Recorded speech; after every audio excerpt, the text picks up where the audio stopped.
हमने पिछली बार प्रश्नवार में सवाल उठाया था कि क्या ईरान और भारत के संबंधों को खराब करने का ठेका, कॉन्ट्रैक्ट हमारे देश की गोदी मीडिया और गोदी एंकर्स को मिल चुका है, क्योंकि एक के बाद एक इसी तरह की हरकतें करते हुए वो नजर आ रहे हैं।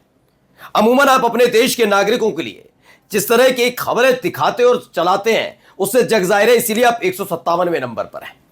आपको शायद फर्क ना पड़ता हो कि दुनिया आपको किस नजर से देखती है, क्योंकि आपको आका की चाकरी बहुत पसंद है।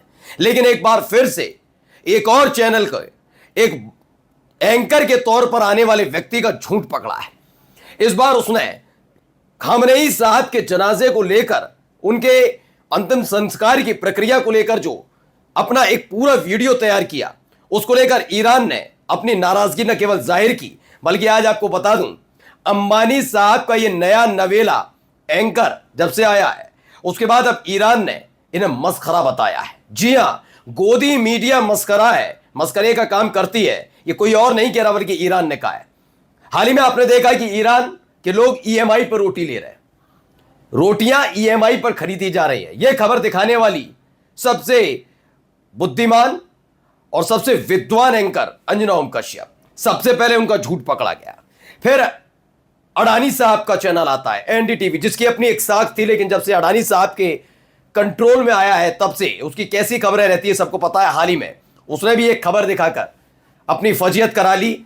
साफ साफ ईरान ने कहा यह बकवास है, अडानी का चैनल बकवास। और लीजिए, अंबानी के चैनल के लिए कह दिया है ये मस्खरे हैं। और ऐसे ही नहीं कहा, आज आपको दिखाता हूं इनकी हरकतें। फिर मैं कहता हूं, क्या आपने वाकई भारत और ईरान के संबंधों को खराब करने का ठेका लिया है? और ठेका लिया तो किसने दिया है ठेका? नमस्कार, मैं हूं प्राज्वल गौतम और आप देख रहे हैं प्राज्वल का प्रश्नवार। सबसे पहले एक खबर आपको दिखा दूं तो इसमें जरा चेहरे देखिए। न्यूज जगत के सारे धुरंधर हैं एक साथ एक मंच पर। खबर है क्या? न्यूज 18 इंडिया, हमारी पहुंच आपकी ताकत। दरअसल ये सुशांत सिन्हा जब से वहां गए हैं तब से इस तरीके के नए विज्ञापन निकलकर न्यूज 18 के लिए आ रहे हैं। तो ये सारे धुरंधर बताए जा रहे हैं। कौन कौन है मैं दूसरी तरफ से लेकर चलूंगा। अमन चोपड़ा, ये पहले से थे वहां पर, किस तरह की एंकरिंग करते हैं, कैसा शो लाते हैं, सब किसी छिपा नहीं। सुशांत सिन्हा की पाठशाला जो कल तक ना भारत टाइम्स चलती थी, याद चलती है, किस लिहाज से सबको पता है। हाँ, मैं एक नाम जरूर लूंगा, किशोर अजवानी का। ये एक बैलेंस इनका आता है, बिल्कुल शो इनका बैलेंस्ड होता है, वैसे नहीं जाने जाते जैसे बाकी। ये प्रतीक त्रिवेदी जो हर बार पहुंचते हैं लेकिन कांग्रेस जनता पार्टी के प्रदर्शन तक नहीं जा पाए। अमिश देवगन की जो एंकरिंग है वो हर कोई जानता है। अर्पिता आर्या दोबारा से वापस आई हैं, लेकिन एक नाम है जो अब मैं बताने जा रहा हूं, मेजर गौरव आर्य। क्यों मैंने कहा कि ईरान ने इस बार अंबानी के चैनल के लिए भी मस्खरे जैसे शब्द का इस्तेमाल किया? इसी व्यक्ति की वजह से। ये कभी सेना में रहे होंगे, कितने युद्ध लड़े नहीं पता, लेकिन फिलहाल अपने नाम के आगे मेजर लगाकर वजन लाने की कोशिश करते हैं। इनका खुद का भी अपना एक यूट्यूब चैनल है, चाणक्य डायलॉग्स के नाम से, पता नहीं कौन सा है। उसमें ये कहानियां सुनाते हैं वहां लाकर। कहानियां भी ऐसी कि इससे पहले भी एक मुस्लिम देश ने इनके खिलाफ मोर्चा खोला था कि इस तरह की भाषा शैली। चूंकि मसला ये नहीं है, कई तरह के एंकर्स हैं, कई तरह की, आपने अमूमन सब पर आपत्ति जताते हुए नहीं देखा होगा कई देशों को, क्योंकि उनसे उतना फर्क नहीं पड़ता। लेकिन जब आप किसी लाइसेंसधारी चैनल के पत्रकार होते हैं तो सवाल उठना लाजमी है। दूसरा यह कि अपने नाम के आगे आप एक बहुत गंभीर पद लगा रहे होते हैं, मेजर जैसा, यानी कि आप सेना से ताल्लुक बता रहे होते हैं अपना। तब जब आप ऐसी भाषाशैली का इस्तेमाल करते हैं तो भाई साहब नहीं किया है, भाई साहब की वजह से अब मस्खरा कहा जा रहा, हमारे देश की मीडिया को मस्खरा कहा जा रहा, और गलत बात भी नहीं है। क्यों? क्योंकि पहले ही देखिए, इस भाई ने, ये मैं नहीं कह रहा न्यूज 18 में खबर थी, ये इनके अपने चैनल की है, खामनेई का जनाजा या ईरान का psychological warfare, question mark, false news. ये ईरान ने लिखा है। क्यों लिखा है पहले मैं बताऊं, उससे पहले जरा ईरान ने जो कहा, ईरान की तरफ से जो आपत्ति, उसे पढ़ लीजिए। इसे खुद ईरान इंडिया, यानी कि ईरान के तरफ से आपत्ति जताई गई है दूतावास की तरह। इस्लामिक रिपब्लिक ऑफ ईरान के शहीद नेता के अंतिम संस्कार और दफनाने की रस्में 2 देशों के 5 शहरों में बहुत ही व्यवस्थित, सम्मानजनक, सुरक्षित और शांतिपूर्ण ढंग से पूरी। ईरान और इराक की बात की इनमें, इसमें 4 करोड़ से ज्यादा लोगों ने हिस्सा लिया। यह कार्यक्रम बिना किसी अप्रिय घटना के संपन्न हुए। सही बात है, ईरान की जनता के दुश्मन और उनके मीडिया के मस्खरे। क्या बताया इस आदमी को? मस्खरा बताया है। ये इससे ज्यादा कुछ जानता भी नहीं है ये आदमी।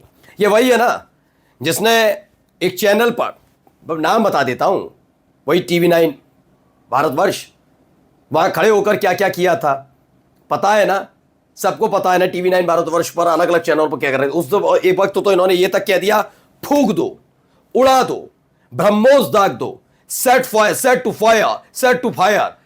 ये व्यक्ति ये वो है। और अपने नाम क्या, मैं कहता हूं जब कोई पत्रकार पत्रकारिता कर रहा होता तो कभी कभी लफाजिया कर जाता है, नेता करते हैं, लेकिन आप अपने नाम के आगे अगर मेजर लगा रहे तो आपको थोड़ी गंभीरता दिखानी होगी। लेकिन यह आदमी इसी चीज के लिए जाना जाता है, इसके अलावा इसे कोई जानकारी नहीं है। अब बताइए आदमी की वजह से क्या कहा जा रहा है कि ईरान की जनता के दुश्मन और उनके मीडिया के मस्खरे एकता, ताकत और लोगों की इतनी बड़ी भागीदारी के इस अद्भुत नजारे को बर्दाश्त नहीं कर पा रहे, इसलिए वे झूठी खबरें और मनगढ़ंत बातें फैलाकर लोगों का ध्यान इस ऐतिहासिक घटना से भटकाने और इन कार्यक्रमों की भव्यता को कम करने की कोशिश कर रहे हैं। यह क्लियर कर दिया गया। क्यों मैं कह रहा हूं, जरा अब इसे समझिए। मैं कह रहा हूं आप पहले लेकर चलिए कि आपके घर में बूढ़े बुजुर्ग है, किसी वजह से उनका इंतकाल हुआ, बीमारी से, स्वाभाविक या जो भी।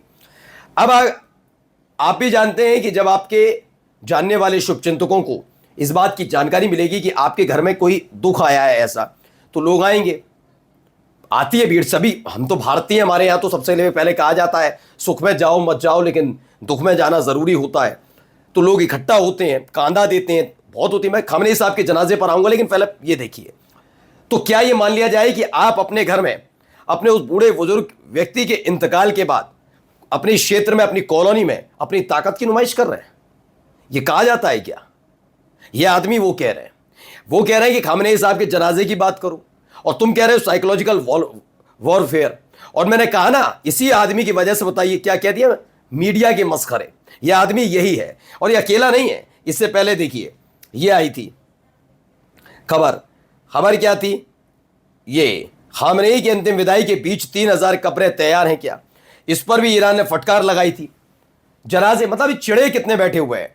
सम media outlet seems to be waiting for people to be killed during the funeral procession. When they choose to ignore the sheer scale and significance of the event, they resort to peddling nonsense instead. तब अडानी के channel को बकवास करार दिया था। ये क्या बात कर रहे हो, 3000 कब्रें। उधर वो साइकोलॉजिकल वॉरफेयर की बात करता है, इधर ये बात हो रही थी। इससे पहले ये वाली मैडम भी आई थी, जिन्होंने क्या कह दिया था, ये देखिए। इन्होंने तो आगे एक कदम आगे बढ़ाकर कह दिया कि EMI पर रोटी खा रहे ईरानी। ये अलग तरह का, मैंने कहा कि कई तरह के न्यूज चैनल में बता दूं आपको, जो नॉर्मल एंकर्स होते हैं, उनकी टीपी पे जो खबर होती है उसे उन्हें पढ़ना होता है, वो तैयार नहीं करते। उनके लिए खबर न्यूज रूम में तैयार होती है। लेकिन अंजना ओम कश्यप, चित्रा त्रिपाठी, श्वेता सिंह, ये बड़े बड़े चेहरे हैं, ये अपने प्रोग्राम को तैयार करवाते हैं।